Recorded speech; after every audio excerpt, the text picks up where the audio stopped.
बिस्मिल्लाहिर्रहमानिर्रहीम। मोहतरम नाज़रीन, अस्सलामु अलैकुम वरहमतुल्लाहि वबरकातुहू। मसाजिद में फ़र्ज़ नमाज अदा करने के बाद यानी जैसे ही इमाम साहब फ़र्ज़ नमाज पढ़ाकर दाएं बाएं सलाम फेर कर नमाज से फ़ारिग होते हैं, तो आपने भी काफ़ी लोगों को देखा होगा कि जैसे ही नमाज ख़त्म होती है, फ़र्ज़ पढ़ने के फ़ौरन बाद कुछ लोग पेशानी पर इस तरह हाथ रख कर या फिर बाज़ अपने सर पर हाथ रख कर कुछ पढ़ते हैं।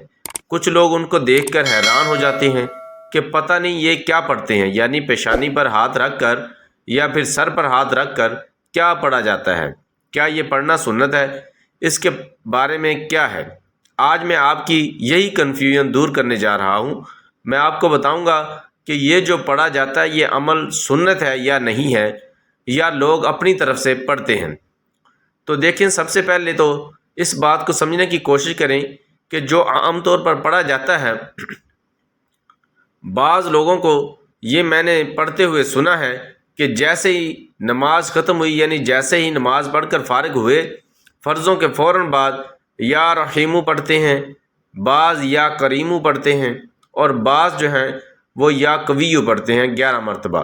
तो देखिए, अगर ये कलिमात वो लोग नमाज के फ़ौरन बाद ये समझ कर पढ़ते हैं कि ये सुन्नत है, तो फिर वो गलत करते हैं, वो अपनी इस्लाह कर लें। ये कलिमात फ़र्ज़ नमाज पढ़ने के फ़ौरन बाद इस तरह सर पर हाथ रख कर या फिर पेशानी पर हाथ रख कर पढ़ना ये सुन्नत नहीं है। अगर वो सुन्नत समझ कर पढ़ते हैं तो वो गलत करते हैं, अपनी इस्लाह करें। इस तरह के कोई कलिमात हदीस से साबित नहीं है।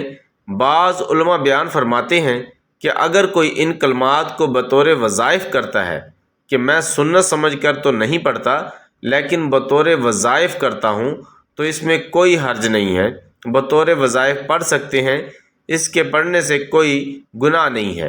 लेकिन बाज़ उलमा किराम के नज़दीक ये है कि ऐसा नहीं करना चाहिए, क्योंकि ये हदीस से साबित नहीं है, और जो बात कुरान और हदीस से साबित ना हो तो वो बिदअत है।